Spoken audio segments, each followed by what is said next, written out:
for our people, particularly those outside of Akwa Ibom State and Nigeria? What have been the latest developments since the last time you spoke to your people? Your Excellency, sir.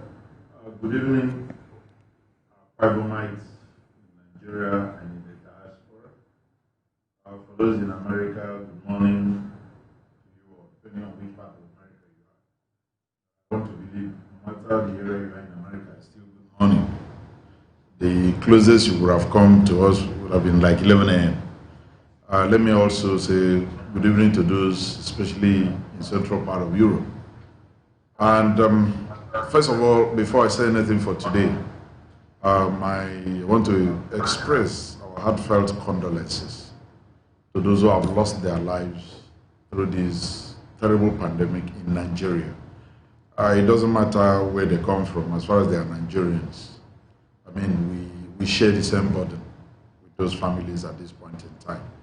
So on behalf of good people of this state and the government of Akwa Ibom State, we express our sincere condolences, and we pray God to intervene in a matter like this, because we Africans, we worship God a lot. So we believe God will show up for us within this moment. Let me also start by appreciating God for Akwa Ibom State. Whatsoever we've seen and we've had on ground, first of all, I want to give God all the glory, not man, not medical facilities, not about anything, but just how God wants it to be.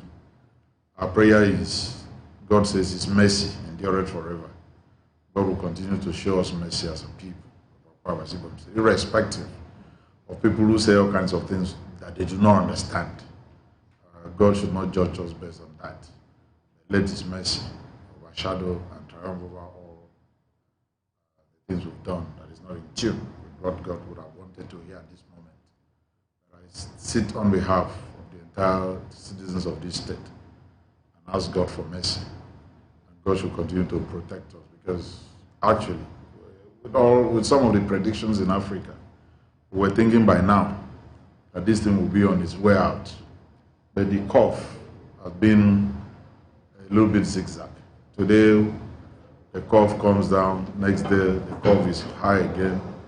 And we really, really want to say here that we'll do everything possible as men and leave the rest for God. From the last time we had the media interaction, I think we've reported some new cases. As at that time, I think we were at active cases or confirmed cases of about 35.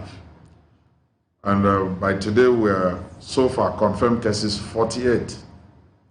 And we've been very efficient in the people that we test, because, as I said, the testing kits are limited. And so we try to deploy it based on the guidelines of NCDC, WHO, and then the medical experts. So we've been highly efficient in that. And but we've tested so many people. If you look at our chat room, the number of discharged people, I think there are a whole lot. And people don't know when we say discharge. At times, you don't just discharge somebody because that person tested positive. If it was a concerned case, which you had followed up over time, and it eases out, follow the medical procedures, and then the person now becomes quite okay, doesn't show any sign of following any guidelines for COVID issue or COVID worries, you discharge all those cases too. But in terms of confirmed cases, I think as of today, we have only 6 confirmed cases pending in the state. Within the week, we had 3 new ones, even though they are totally asymptomatic, which by now people should be used to that. A lot of people that we test, that we suspect and we test, does not necessarily mean that they show any sign of symptoms. At times, through contact tracing. So we try to do this. Let me also let people know, please, I keep this announcement, I don't want to forget it. If you have any of your relatives outside Akwa Ibom State, tell them that we are not allowing interstate movement. So don't bring corpses into the state, into the border. We will not let you enter, no matter what. But of recent, we've been inundated with so many, and we had to actually return some of them at the borders. There are some days that up to 5, especially our border with our sister state, had been a whole lot. some days in a whole day, we have to return up to 5. So please, we would announce when we'll open up the social space for weddings, for burials, and traditional marriages, chieftaincy titles. But for now, let's still understudy the behavioral pattern of this virus. And this is what I keep telling people. I've set up a small team of medical experts. What are they going to do? We may not have such a robust research facilities in Nigeria. But what I told them is, understudy the behavioral pattern of this virus. And let's see, assuming God does not allow this virus go till the end of this year, we must find a way to live with it, because we cannot completely shut out human existence because of virus. And so I've challenged them with that. I think they are doing a whole lot. Understudy the behavioral pattern. Also ask questions. I mean, you may not know all. Ask questions. What are other researches? What are the outcomes in other places and other parts of the world? And let's compare notes. And let's also see what could be in our gene natures, black people. How can we react to this? And what are the behavioral patterns? Also share notes across Nigeria as well. Let's see, assuming God does not allow this virus to go as quickly as we want it to go, how can we, as Akwa Ibomites, live with this virus without it killing us? Because the most important thing here is human life. Without it killing us, we can also manage it through. After all, malaria kills a lot too. Lassa fever and the rest of them. We've been surviving with it. I was just joking with some of my ESCO members. I say we run a test of malaria. At least a whole lot of them will test positive to malaria. And they are still very strong, still coming to work. So our prayer is, I know medical experts will tell me, no, malaria is a parasite. This one is a virus. I don't care. Anything that kills is a killer. So that's my own. Whether it's a parasite or a virus, I didn't go to medical school the last time I checked. Whatsoever I discussed in medicine is what I picked out of circumstances around leadership. So let me just say here that we'll try and understudy that behavioral pattern. I'm so worried about education, because no matter what we try to do, it is not all that can even benefit from our radio teaching program. The very reason we couldn't do other, ICT methodology of getting across to our pupils and our students was because we thought it's not all parents that can afford a smartphone. Not all parents can afford TV and so on. We have to live for, those who are not that robust financially. So but even with that, I'm still not convinced that we've gotten the best even out of the radio program. So I'm so worried about opening up of schools. I mean, we can't just allow our pupils, our children, to suffer this long without going back to school. So whatever studies they are doing right now is tending towards how, first of all, we are taking age brackets, trying to see pupils that are in primary school first, because we need to look at public schools, not the elite group first. Those who are in primary school and those who are in secondary school, how can people of that age bracket respond? What can we do? What can we put in place in schools? What can medical team do? So once we're able to come up with at least a local solution, I don't know what WHO will do, because you see these things differ. I talked about environment-induced diagnostic survey the other time.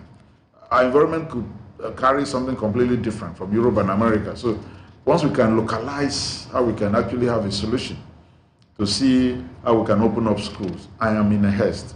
And I want to believe we should be able to catch up very soon. And we are also not alone in this matter. Even if we find that and then we open up our schools, our students will still need to write WAEC that they couldn't write before this thing came up. And then we need to set up a new session. So these are some of the challenges that we have. Then last Sunday, today makes second Sunday, that I opened up churches. And those churches were opened based on CAN guidelines, not government. CAN set up the guidelines.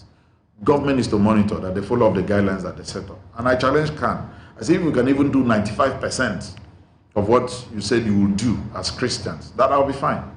95% there will at least secure me so that we don't have issues to actually take care of that could overwhelm us. But I want to believe, though a lot of churches have actually followed the guidelines. There were some erring churches that did not follow last Sunday, but last week we decided to pardon everybody because it was the first Sunday. Some of them needed time to prepare. I keep saying, if you are not prepared as a church, please don't bother, don't open, so that you don't create more problems for us. Let me also say here our sympathies also to some of our Akwa Ibom indigents, our Akwa Ibomites who are not in the state. Some of them have tried to contact us to see how we can move them to our own case management center so that we could take care of them. But it had not been practicable. I have a case now where I needed to move one of them from Lagos so that we could take care. It's a very prominent son of the state. But I will need like an ambulance to be able to move him. So please, I think our medical team, together with COVID-19, in which I chair every evening, I keep saying that, I meet with the COVID-19 team every blessed day of our lives. So we're trying to look at what can we do for some of our people who are stranded outside the state, and of which we know the facilities we have, the human resources that we have, can actually take care of them better. I'm happy with what I see in medical field. They say we cure, God heals, so that we can bring them for a cure and then for God to heal. And I think we're still working on that. Once that is ready, we'll come up with some announcements.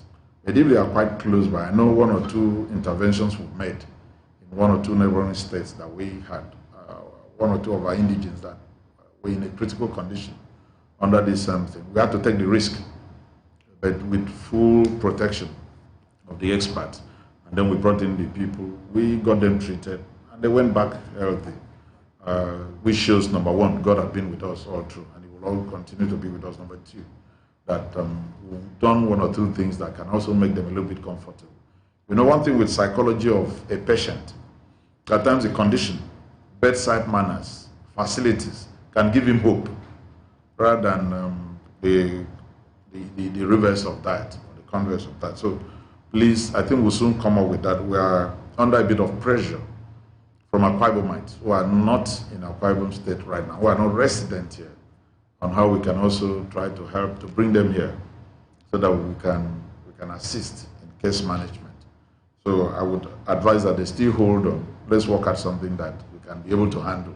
We don't also want to jump up to a situation that we get overwhelmed. Let's even try as much as practical, manage the cases that we have within the state right now. I want to believe today those who went to churches must have also prayed to God for others, and also prayed for the families that lost their loved ones across the globe, all over the world, and also continue to pray to God to intervene.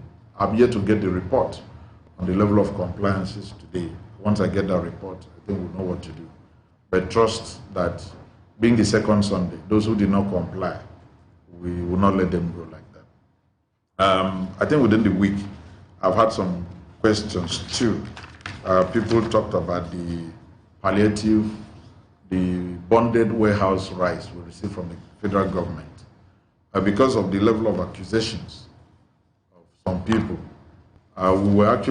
we did some tests on those rice. The ones we thought were not good, we actually threw them into the ravine. But some that we believe at the meantime, because we are not God, I mean, these are pure sciences. No man knows it all. Based on sciences of testing, those bags that we thought, based on the outcome of the test, that they were good for consumption as of today.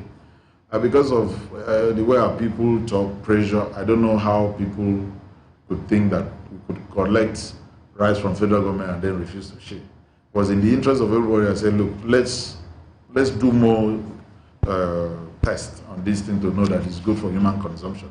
Because even the letter we received from the federal government says seized custom bonded warehouse rice. So if something was seized, you needed to check the condition. But the way people are attacking the governor, it's very easy to insult the governor. Over common thing like that is something that had made us well to say that each local government should take the remaining one. Also, but please make sure you check further to see that it's good for consumption. But as at today, we wouldn't have sent them out if I wasn't 100% sure. So don't be afraid at all. No matter how you criticize me, if I wasn't sure they are good for consumption. Those other bags, I wouldn't have sent them out. So please be rest assured, we've done all the tests. So the remaining ones that we've sent out now to different local government areas are really good for consumption. So no fear. We couldn't have done that at all. If you want me to test it before you start consuming,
very well. But those that their offices are outside the secretariat, please, will hold directors and heads of units of this MDS responsible for keeping the hygiene condition of those places. Those in the market, please, whatsoever we've set in place for that your market, try and obey it. Livestock market remains closed. Livestock market remains closed. I will review the situation on June 30th and then get to advise what next to do. Curfew in Akwa Ibom State is 8 p.m. to 6 a.m. I repeat, curfew in Akwa Ibom State is 8 p.m. to 6 a.m., not 10 to 4. Don't violate that, because, I mean, we are trying to do our own based on our own security structure. So we have a different security structure. I'm sure, you know, our location is also different. So we're trying to do that because a lot of people say things that they don't know what we go through. We run the longest shoreline in this country. So we have a whole lot of activities to monitor, especially those in the high sea, those in the waters. We have a whole influx of people coming in through water. And some of these, when you test them, they are positive. So we have a whole lot to struggle with, different from other places. So please, if we say 8 p.m., stick to 8 p.m. Once you are outside after 8 p.m., you must be on essential services. I repeat, you must be on essentials. Outside that, number one, we can even treat you as a criminal, because what are you going to do? You are not obeying the law. So please, this will help us check the security situation of our people. I keep repeating this, please. Any way you have, we've given you the numbers that you can reach us wherever you have any challenge. Even if you have a security challenge, reach our contact center, our situation room. Even if you reach our COVID-19 situation room, we'll get the police for you within 1 minute. We are structuring security system, especially within main cities, where you can get help within 2 minutes. That's the target we are giving the police response team, that they should be able to come to your aid within 2 minutes. Unfortunately, the kind of thieves we are seeing right now, they are not those ones that move in vehicles. They are known ones that probably jump your fences, and before the police gets there, they jump back. But that is not an excuse for us not to protect lives and property. We are still trying to also trial their new tactics and systems in which they are trying to harass people at night. I wasn't so happy. One of the estates where armed robbers went there, let me call it armed robbers, for 30 minutes. They did not contact the police. I don't know who is saying the truth, but I'm happy. I want to let that family know we've arrested at least 50% of those people, because we went to work almost immediately. But I don't want that to happen again. Try as much as, I know the situation at that point could be very panicky, but train your security man, train people in your house on how to respond to situations. When things happen, there should be at least one person that should be able to reach our contact center. With that contact center, we radio every police control room in the state, and those in different points should be able to come to your help. We've been able to respond to various calls within this period, and we'll continue to do that. But mind you, we are not God. We cannot be everywhere at the same time. So don't also misquote me. It's only God that is omnipresent. Man can never be. We can only try our best as men. And I want to believe that we are putting the necessary incentive to make sure these things work, and we'll continue to work on that. I think I've given a whole lot of updates. Whatsoever I've omitted, I'm sure will come in terms of questions. But before I hand over to people to talk to me, it's a media chat. I shouldn't be the one doing the talking today. I want to hear from you. But let me officially appreciate our medical team, our case management team, our nurses, our health workers, and then our Commissioner for Health, and the COVID-19 team as well. Every single person who had contributed to managing the situation at hand. I really want to say, on behalf of Akwa Ibom people, on behalf of the government and good people of this state, we appreciate your contribution, we appreciate your sacrifices, we appreciate your love for your people, and we really want to, I don't know how else to express this, but I want to say that if man cannot reward you, God will reward you and your family. And I also want to pray for them as they are trying to save lives. May their lives do not be exposed to danger as they are also trying to save lives. So I will pause here, and I will take, the organizers of the program had made me to understand that they've paid so much for their airtime that they won't be able to drag this program for long today. So it's going to be a very short program. So let us have your questions as soon as possible, so that I can allow AKBC go and make money, because they told me they want to compete to be one of the best stations in Nigeria. So I wouldn't want to eat deep into their time. You know, I can't afford to pay as much as those corporate bodies have paid them for the airtime. So it might be a very short program, and trust me, I'll come back as soon as they give me space. I don't determine when to get the space. You know, we allow the owners of the business to run their business. My own business is also different from their own. I want to thank all of you as I take your questions and your comments. This is an opportunity for a lot of people all over the world to interact with their governor. For those who are listening to us on radio, my name is James, and the number through which you can join us is 0804 254545. Let me repeat the number again, 0808 425 4545. The second number is 0817 252 5252. I take the number again, 0817 252 5252. And you can also reach us via the social media spaces, Twitter at Akwa Ibom State Government, Instagram at Akwa Ibom State Government. Of course, on Facebook we are also there. And the official website of the Akwa Ibom State Government, that is www.akwaibomstate.gov.ng/live. And of course, the governor's handle are available too at Mr. Udom Emmanuel on Twitter and on Facebook. Okay, Your Excellency, while waiting for the calls, let's go to the. I always like the week we started with the economy. I know that recently you received the report from the post-COVID-19 economic reconstruction committee, a 142-page document that was handed over to you. What is the new deal in that report, Your Excellency? And how will that add up to your blueprint in repositioning Akwa Ibom State post-COVID-19? Well, thank you, James. If I can just hit the answer directly without going around it. I promised the day I received the report that we're going to implement it. And we received that report on Tuesday. And I made a promise that before this weekend is over, I would have gone through the entire report, which I've done. I've even done my own personal executive summary, which we're going to implement. And you also know that the chairman of that committee suggested names of people he needed to work with in order to implement those recommendations. I want to let people know that when you do things that way, it's not that nothing so new that will come up, but how those things come up, the combination can make a whole lot of difference. So I want to say here that spare me not to start implementation on radio or on TV right now. Let the implementation start and let people feel it. I'm not the chairman of the implementation committee. I don't want to take glory in the work I did not do. My own is, they tell me take one step, I take one step. James, I'm sure a lot of Nigerians, a lot of Akwa Ibomites don't even know that after the education summit, they come up with fantastic, we broke it into two phases. We're now implementing phase one. That phase one, even as yesterday, we met with the committee again, we are trying to tick the boxes of where we've implemented, and unfortunately schools are not in session. So a whole lot that we needed to do in collaboration with the schools at basic level, we couldn't interact on that. But trust us that we are very sincere with what we do here. We mean it. Where we cannot do it, I'm sure we'll let the people know. And then we'll leave it at a certain point. Everything about education cannot be done within the next 3 years. You know that. Even phase 1 of that education summit program will take us 4 years.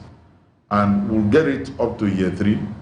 And I'm sure the House of Assembly will help us to actually put it as a law, because it's in the interest of every Akwa Ibomite. One of the Reverend Fathers told me today during service, I reminded all of us today, let me not say to me, reminded all of us today that I think he's appreciative of the way we're running, that after election, there's nothing like partisanship, it's governance. So we do in the best interest of 7.2 million Akwa Ibomites that we have. So I want to reassure Akwa Ibomites that those recommendations, the low-hanging fruits, we'll get them out almost immediately. And let people also cooperate, because it's not good enough for you to be the driver without having a good passenger. You see, a good journey is sweet when you, as a fantastic driver, you also have a good passengers. Because if you're a good driver and then you don't have good passengers, God forbid, you can be distracted and you can never.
And then things change. So if we had actually followed that pattern in terms of human capacity development, probably I'm not God, we may not have been where we are today. So I'm one of those that believe that what we need to sort out is that human capacity development, and that will sort out unemployment at a larger scale. So please, at the implementation, let everybody just follow through. Thank you, James. Okay, Your Excellency, let me take you a little bit back to isolation center. You were not comfortable with the current, you were not comfortable with specialty hospitals in Akwa Ibom State. You decided to expand. Today, people are being taught, people are talking about Akwa Ibom State as number one that has come up with a structure of healthcare delivery system. Your Excellency, as I'm sitting with you here, I'm a beneficiary of your avowed determination to transform the health sector. I remember when I had an accident, which I believe that should be the last one. I wasn't taken outside. I was treated here at home. Tell me, are you a happy man now? We're not there yet. I would conveniently say we're not there yet, Samson. We're not there yet. We only try to put few things in place. Mind you, not just in Nigeria, the entire Africa, we have what I call decayed infrastructure. In Nigeria particularly, I think our infrastructure development did not grow at the same pace with our population. So all of a sudden, we now have too many people chasing just too few infrastructure, and that gave us a problem. You talk about, we didn't just build isolation center, we built infectious disease control center. There are two different things. Because if I just wanted to do isolation center, it would have been probably a temporary measure. And I'm sure if you go there now, today is Sunday, if you look at time, this is about to 5 p.m. on a Sunday, you will still see those professors of virology working right there in that place. So we had a center that came with everything, came with you know, you could see a hotel-like residence for doctors and medical experts, very much like a normal hotel standard residence. You could see different wards, super executive and executive. I wouldn't say nothing less than executive. It's super executive and executive. You could see emergency section. And as I'm talking to you, right from the day we commissioned the center today, we've received 2 more containers of medical equipment, which we also need to build up a lot more in that place in terms of ICU centers and the rest of them. And I want to also let you know that NCDC, WHO, they've checked our lab, and we've started testing in that our lab. And I think so far it's been quite great, it's been so good. And I'm even receiving reports that a whole lot of university researchers said that they want to do research at that center. But I told them, well, so that you can differentiate that this one is owned by the state from the federal government. They will pay a token to use those facilities for research so that we can use it to maintain that place, because the number 1 problem with Nigerians is maintenance. It's not in our DNA. So we want that place to be well maintained over time so that even in years to come, we can only develop and then build on what we've laid on ground there. But so far, it's been quite a good experience, and I love the experience of the professors who are managing at that place. It shows how serious we are. It might interest you to know that if you go there, those professors of virology that you have there, it's not all of them that are from Akwa Ibom. We don't care. Once you're from South, which we know you can easily drive in and do what we allow you to come and use it. So even the head of that unit now, a whole lot of them, some are Akwa Ibomites, some of our Southside professors who are there. But we are trying to keep that place busy and also make it useful to our medical students for research work and the rest of them, and also. So it is actually infection disease control center, not just isolation because of COVID-19. So that place will stand the test of time. Even after COVID-19, the place will still be extremely, extremely useful. And there's even another development we're going to do by the side of it. I don't need to let that out now, but we're going to do that as soon as possible. So trust that we have the interest. We're only praying for the resources to actually be able to do more. Your Excellency, you have with so many people trying to reach you. Let's see if we can pick them now. Hello, good evening. Hello, good evening. Please do me the favor of turning down the volume of your television set, or is it from your radio? Move away from that set. His Excellency is here for you. Can you turn down the volume of your radio set or your television set? My radio is off.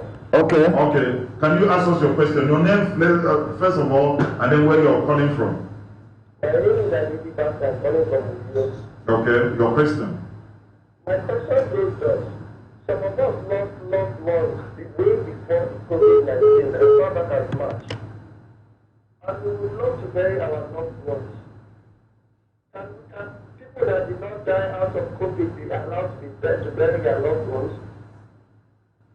Thank you, Anedi. First of all, our condolences, and we sympathize with you with the situation we've all found ourselves. The situation is not about the person that is already dead, it's about the person who is alive. We sympathize with you that you lost somebody, but we are more concerned about some of you who are, all of you who are alive. We want to make sure you stay healthy and you continue to stay alive, even though you've lost a loved one. You can see that at the introductory part of this program, I try to express our fears where we are trying to understudy the situation based on what we have on ground now, based on the book, let me call it that way. It is not safe for us to start social activities like burials, weddings. It's not just burial. You can imagine those young people who are ready to engage themselves and start a family. Those ones are even more on the, let me say, the first line than even those who are dead. But trust me, just give us a little time. Let's work out a situation. The same way we worked out the situation about church on how to try to get it done. Let's monitor the situation. Let's work it out. Very soon, we'll come up with other social engagement. But for now, please, give us time to understudy. You know, this is a novel situation that we've never had. And I sympathize with you. But it's not yet time for us to open up for weddings and burials, chieftaincy title and the rest of them. Just give us a little time, Aniedi. Okay, yes, we have another call. Hello, good evening. Hello, good evening. Good evening. Hello, good evening. Good evening. Good evening. Please, can you speak up? My name is Prudence.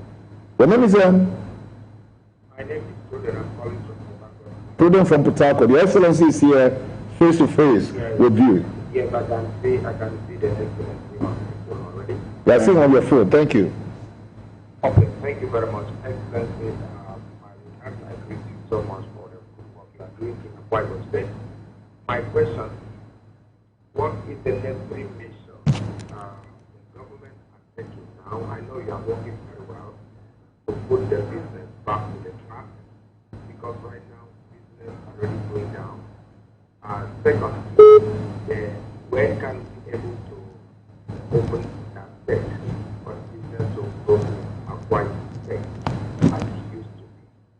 Then I want to know how I believe you are working very well for some factories. We would like to have some major factories in Akwa Ibom State, not only to import like before, because this COVID-19 has opened our eyes. We need to come back to speak the way it used to be. Thank you. Thank you. Can you Thank you, Excellency. Yes. Number one is talking about how soon His Excellency is going to open up the business environment in Akwa Ibom State. He's also asking how soon His Excellency will see to interstate movement, and he's also talking about factories. How soon the government is going to start factories. I wonder if you are coming to Akwa Ibom State talking about factories. Excellency. Okay. Let me thank you for your three questions. Businesses, if you follow us very well, or if you've been following us, I think we've actually opened up, especially small businesses. We've opened up small businesses. Only few activities we've not allowed are things like nightclubs and other social. Even during the period of the lockdown, we still allowed some small businesses to be able to survive. But right now, I think we've opened the state fully to businesses. And businesses are working very well. It could be because you are not in the state. But as of today, we've done that. So businesses are actually moving. I know probably you are talking about motor parks and other businesses. That's a different category of what we're going to do. We talk about interstate. Interstate is not just about one governor. It's not about one state. Interstate is about the whole 36 states and the Federal Capital Territory. It's a decision that is to be taken by the governors all over the country, and also the Presidential Task Force on when to allow interstate movement to take place. This I cannot do on my own. But for small businesses and other businesses within the state, I think they're having a lot of freedom now to operate, provided they work under the guidelines, the hygiene guidelines that we will set up. We talk about opening factories in the state. Well, it's not 100% the duty of government to open factories. It's the duty of government to provide enabling environment and build necessary infrastructure for factories to spring up everywhere. I think we've been doing that.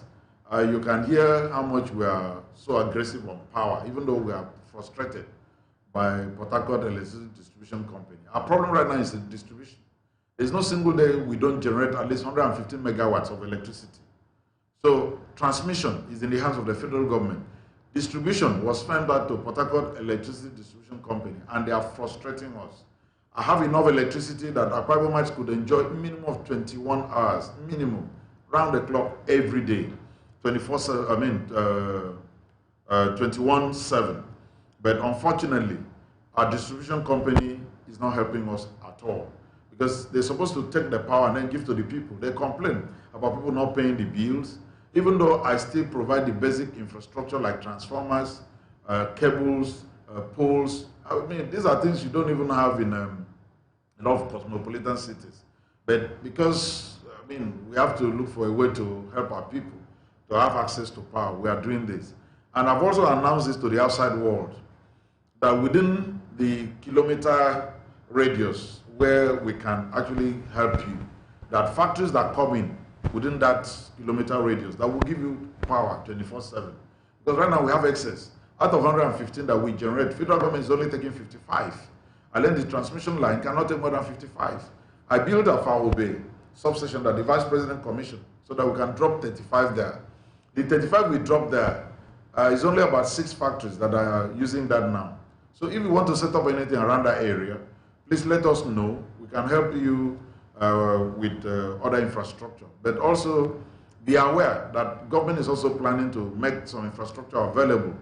We are going to set up a cottage yard for small businesses that can take between 35 and 50 small businesses at one go within that area so that they can have some shared services that will reduce the cost of production for them.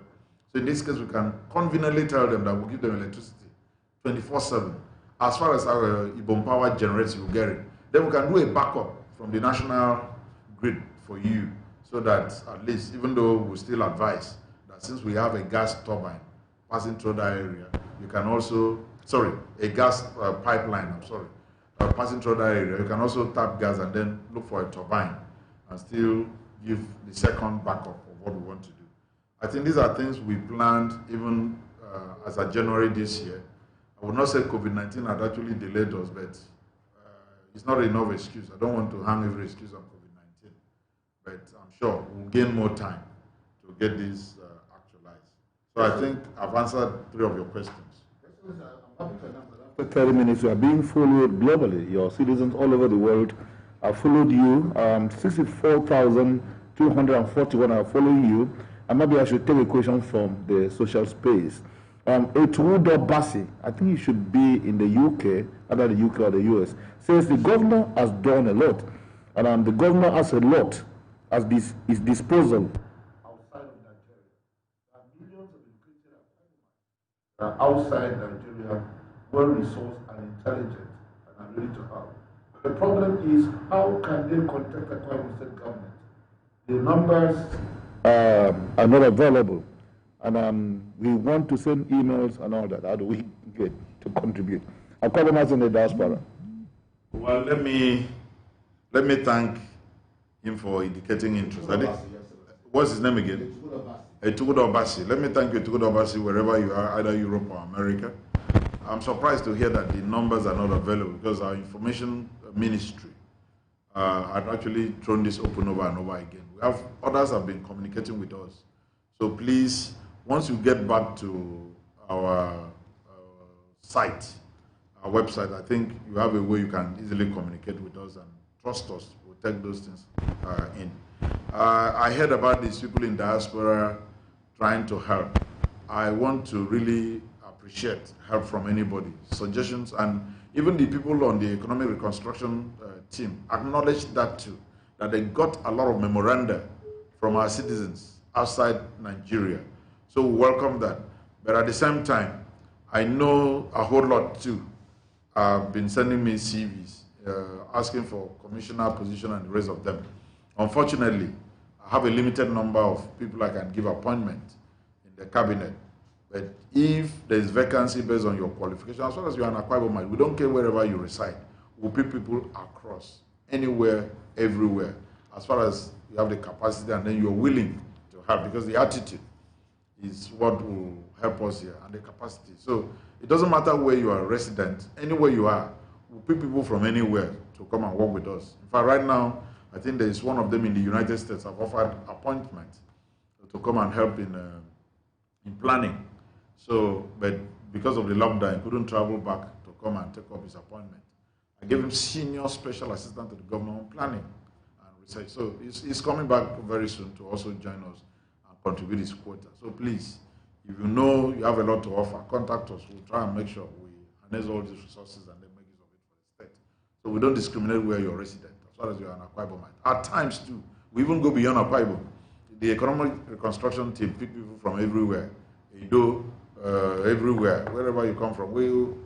As far as you have what to offer us, we take it first. After all, even the technology we are using, they were not developed in Nigeria. We all borrowed some of this technology and use it here.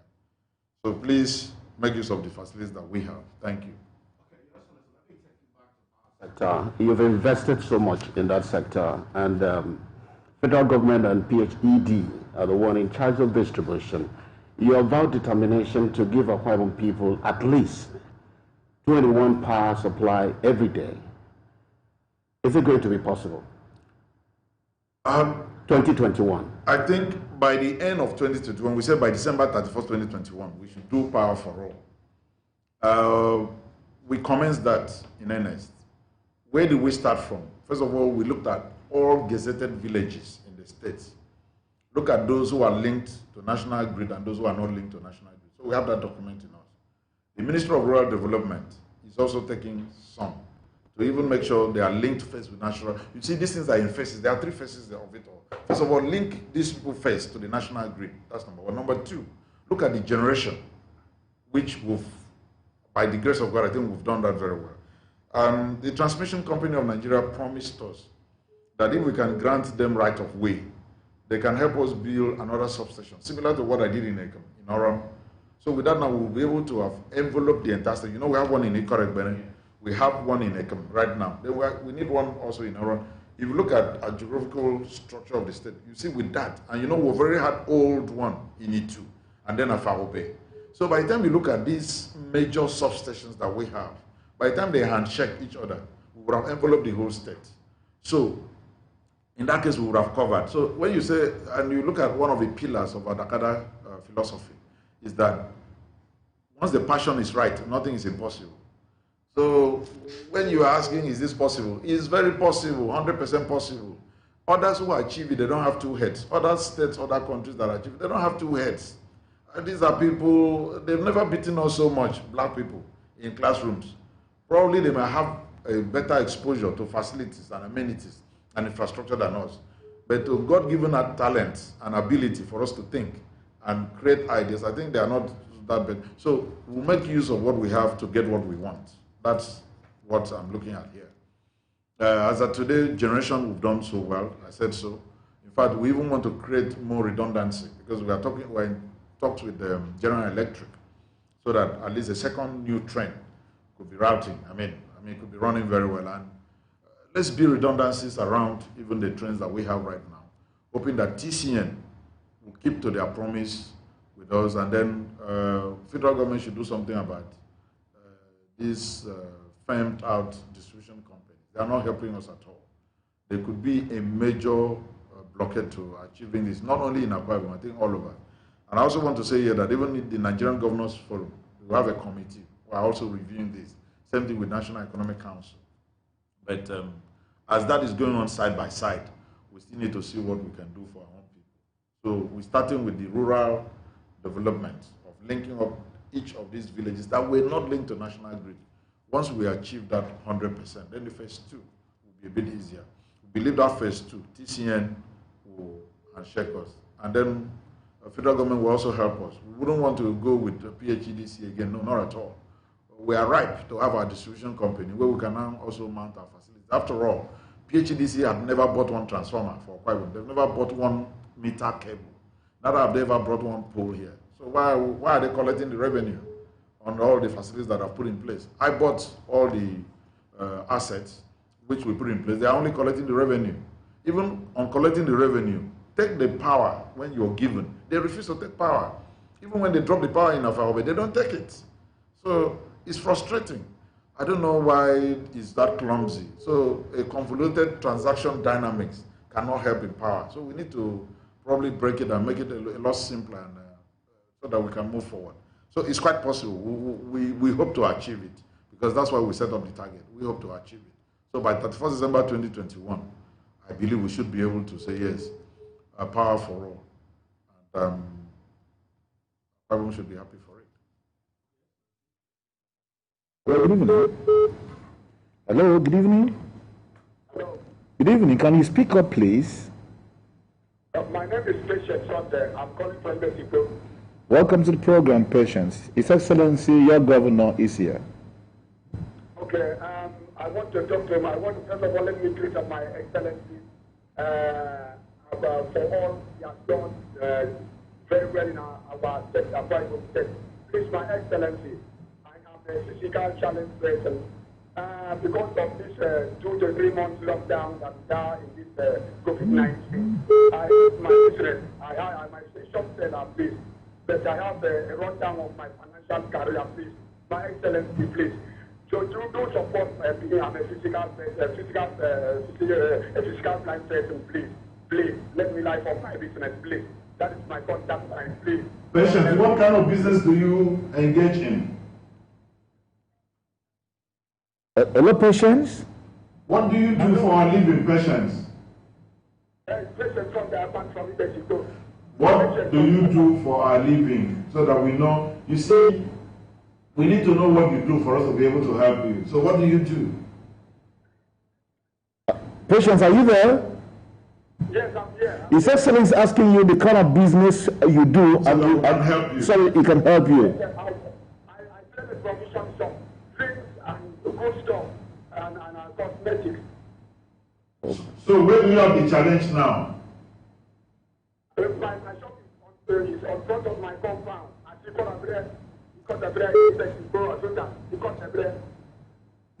Yes, I'm here. So what challenges are you having right now with the location of your... Some of my financial career because of this COVID-19, 2 to 3 months lockdown. Patience. Yeah. Governor, you make room for them to thank your governor good.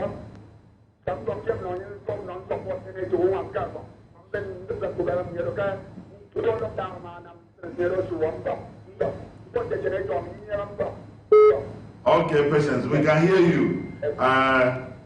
And I want to promise you for the fact that, you see, the Bible let us understand that Jesus Christ was ministering to a large crowd and that there were 4 men who were so determined that, 4 men carried a paralyzed man. They went through the rooftop and dropped the paralyzed man. Jesus couldn't help but show mercy on that person. I want to let you know now that in this program, the Secretary to the State Government is listening, and I'm also listening. And I wouldn't want the government to help you. I, on behalf of my family, I will send help to you.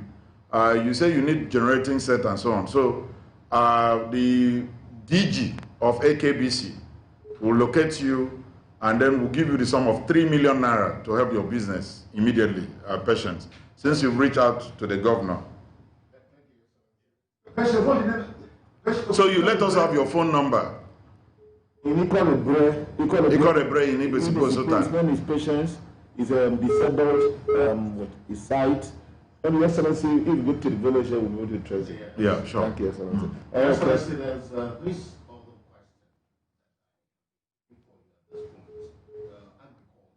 question. You are talking about diversification of the economy. Just of recent, you went into the liberation of farmers. What do you hope to achieve? I think you've already seen what we've achieved so far. It's just to probably broaden what we've done. I think that's the way I want to look at it. During the COVID-19, when we started initially, we said that so far, at least the basic staple food we're eating, even during the lockdown, all came from here. In those days, we needed to wait for things like tomato, cucumber, pepper to come from other places before we consume. Today, at least through the awareness, we are trying to at least feed ourselves, even when we can't export to other places. Let's first of all feed ourselves. That's the whole philosophy, that's the whole sermon that I'm preaching on that. So in terms of diversification of our economy, you can see how the passion of we are moving towards agriculture. And at the same time, the enumeration that we did, our target is about at least 500,000 people. We need to know people, what are they engaged in? What line of agriculture are they engaged in? Somebody like me, I do plantain, banana, and cocoa as the governor. And when I was enumerated, they discovered that I've done up to 300 hectares so far. And my target is to do 1,400. So, and you can imagine even people who are within the community, I'm doing my banana, my plantain. I don't want people to copy me, but as a governor, I first of all consider people within that community. After all, 100% of the workers there, first of all, are from within that community. Then number 2, they have the first right of refusal on that plantain and banana. I can't even take it to the market if they are looking for it. So these are some of the things we want to do. We want to first of all make food available for our people. So the second phase of what we are doing right now is what we want to move into from next year, which is setting up agro-allied mainly agro-processing. I talked about where we can process meat, either into beef sausage, pork sausage, because right now, I believe the quantity we have in different farms of pigs and other sources of protein, there should be enough, and especially pigs and chicken should be enough for us to start processing into sausages that we know our children love so much, and then other means of processing that we need to do that. So we are setting up into that. I've also challenged Akis. You know, Akis started the tomato production at a very fantastic scale. After that, they slowed down. I know they cannot afford what government is doing based on greenhouses, because greenhouses, whether they, I mean, it doesn't matter the season of the year, whether thick rainy season or, I mean, greenhouses should do round the clock all round season. But at least where the season and the weather and everything permits, we should be able to aggressively also produce enough tomato, and then that will help us set up also a way of processing that, so that can help those young men who are involved in that and who are engaged in that under Akis. So Akis is also going to come up with something that will really, really also flood that too. And a whole lot of things are being worked out under Agric. If you see, Agric is where we have different, about 3 segments. We have the ministry, pursuing a whole lot. We have the Agric and Food Sufficiency Committee, pursuing seriously, aggressively. Then in Akicom, we set up a full desk of Agric investment under Akicom. These ones are after investors into agriculture. I want you to believe that even right now, our palm plantation and a whole lot being done. And we believe that within a short period, because some of these crops that we're going to plant have a very short cycle, is developing the value chain. That's what we're working on now. If it's just in terms of plantation, harvest, and saying that will not complete the value chain of what we're trying to do. So it's that value chain that we're developing that is trying to seem as if the impact is not that felt. But I want to conveniently say so now that at least minor things like gari, rice, vegetables, I think we've overcome those ones. And we are targeting driving down the price right now. Because you see, when too much quantity chase too few people, certainly the price must come down. And if government must take some of these things in form of cooperatives and then send it back to the market at a better pricing, we'll work at different models of pricing and then see how can benefit the people without necessarily discouraging those who are planting. We'll encourage, you see, we can do a win-win situation. Encourage those who are planting and also encourage those who are making, we call it the business of agriculture, not those subsistence level that we're doing again. So the business of agriculture should be able to make money for those who are engaged in it, and at the same time, make food available for those who are going to consume it at an affordable price. So I think these are things we are set out to achieve, and we're on the right track. That I can conveniently say. We are very much on the right track, and within a short period, the result will be fantastic. Thank you, Excellency, for spending the last 1 hour with your people outside of your very tight schedule. I want to appreciate the selflessness, the passion. But can you check on the Facebook? Because we have some good questions. If you have some interest. It says, I appreciate what the governor is doing in our state. And we are rallying around the governor, as we've heard him, from outside of the country. But how can we come to invest? That's from Victor Nkwa in the United States. Okay. Victor Nkwa, I believe you're still listening to me. I've outlined areas where you can easily come to invest. Let me give you a typical example. The guy running our fertilizer blending plant now came in from the United States of America, and we gave him all the support. Today, in the entire South, that's the only fertilizer blending plant that we have. We are not only blending for our region, we're also blending for other parts of Nigeria. And we are selling a whole lot. And our fertilizer from that place, stands tall in terms of quality. So please, anywhere you are on planet Earth and you want to invest in your state, let us know how you want to partner with the state government or where you need help, where we can be of assistance. We really, really want people to show interest, because this will also create employment, steam up the economy, and probably create a whole lot of growth within the system. So show us where you want to invest, what you want to do, and let's see how that will impact and where government can come in to also assist you. I've talked about how we can assist people in terms of power. If you want to pick one of those our sites in terms of cottage industrial yard, within the axis where we have the electricity.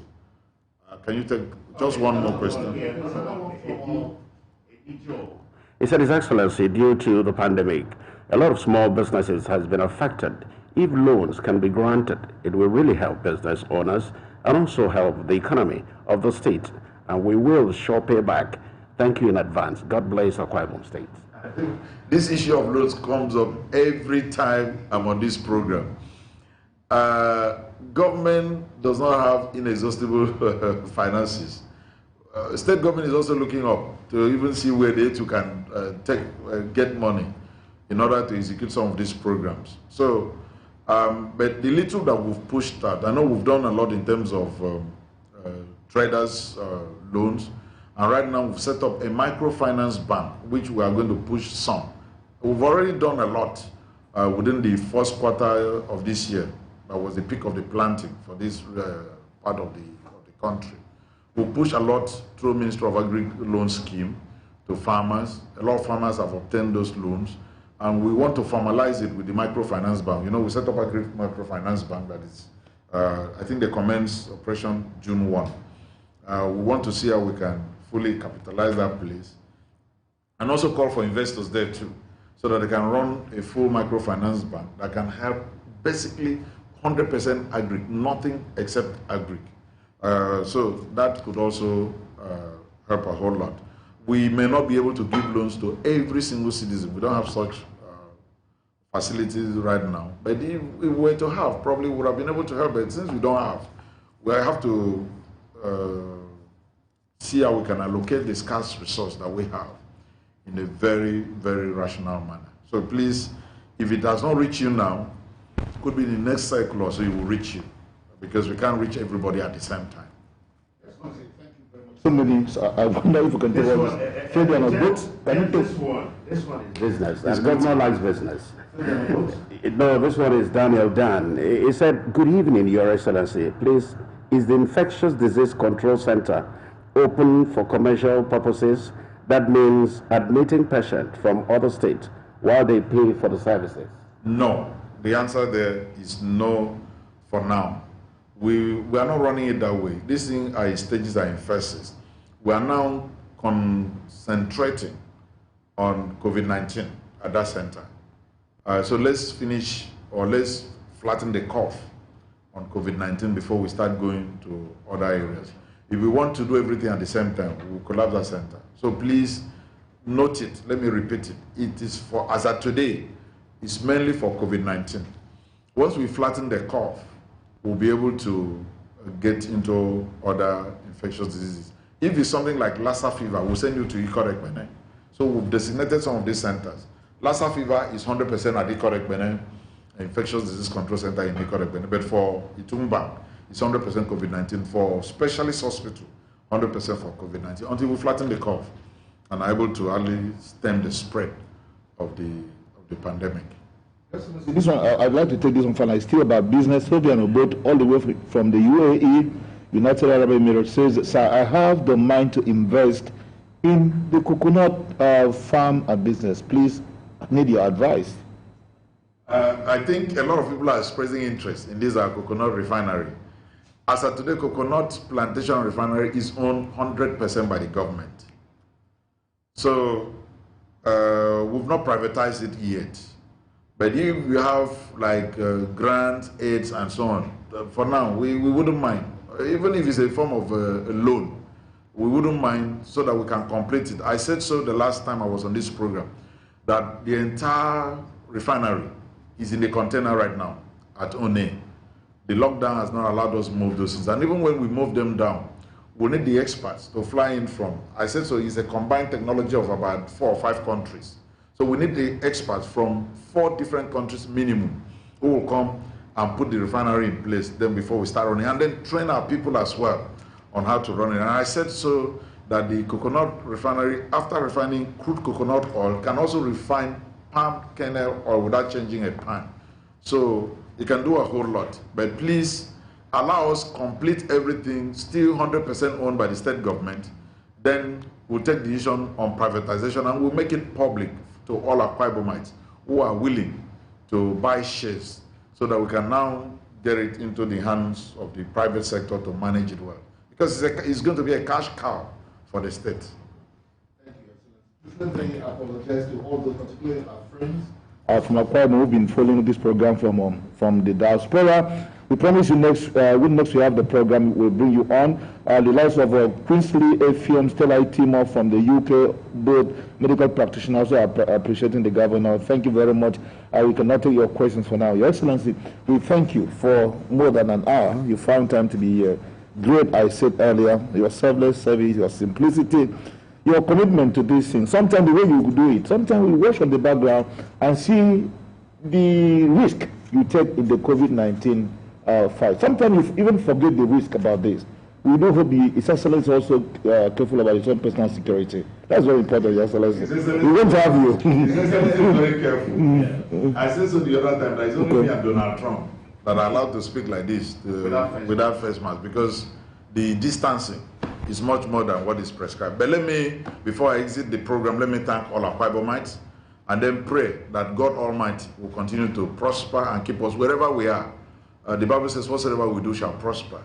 And I keep praying for our people that we prosper wherever we are. And then we find peace in our land. It's an enduring peace. Today, AKBC did not give me enough time to talk to you for a longer period. I will plead with them. I'll give them advance notice that next time they give me close to 2 hours so that I can talk to you people, and then you find time to ask me more questions. The state belongs to all of us, so I'd like all of us to participate and also find out what we are doing. Nothing secret here. We run a very transparent and accountable government, extremely transparent, and there's transparency in everything that we do. So there's nothing to hide. That's why when you see me coming here, I don't read anything from paper. So don't think I prepared anything to come and read to you. No, not at all. What you ask me, I answer you clearly to what is on ground. Nothing. I don't have time to sensationalize anything. Of course, those who know me know that we over-deliver, and then we very much under broadcast or under advertise what we are doing. A lot of people comment us, especially on the road infrastructure and other infrastructure we're putting on ground. I say so, I don't talk so much about those infrastructure because anybody can do it. Once you can award a contract, you can put infrastructure on ground. But I talk about things that will task our brain, task our ideas, do things in a different way that we can change the narratives. And then we can move towards what I call a paradigm shift towards what we are used to. We must move from the norms so that we can get better results. Once again, I thank all of you. Please stay safe. That's always my advice. Obey all the guidelines, obey all the hygiene rules, stay safe, go to work. If you are amongst those that are appointed to go to work, work earnestly and work for the benefit and the interest of your people. And please, those who are engaged in farming and agro-light, no restriction. Nobody's restricting you.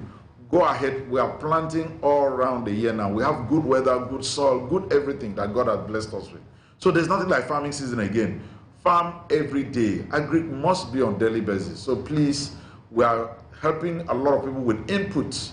And very soon, I said so after the input, we are now going to move into the era of fertilizer. We might need to subsidize fertilizer a whole lot because we want a bumper harvest this year so that we can achieve what we need to achieve at the next phase of our Greek turnaround revolution. Once again, I'll see you in not quite long a time. I cannot fix a time right now until AKBC gives me a slot.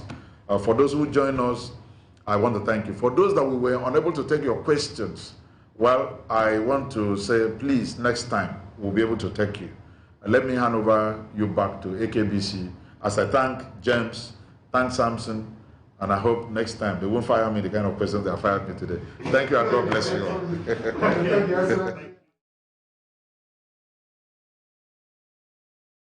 The government of Akwa Ibom State and incidentally the chairman of COVID-19 team in Akwa Ibom State, Dr. Emmanuel, the Commissioner for Health, Dr. Dominic Ukpong, and of course the Commissioner for Information, Sir Charles Udo, not forgetting the Chief Press Secretary, Mr. Ekerete Udo, and of course the Director General of Akwa Ibom Broadcasting Corporation, Pastor Anye Tukwe, the General Manager of all the radio stations who partnered us, Planet Radio, Comfort Radio, Passion Radio, Excel Radio, and of course Inspiration and Atlantic Radio, all their FM stations. And of course I won't forget, especially where our online team led by Solomon Ayo and Anyeke Mefimba, They connected us to the world.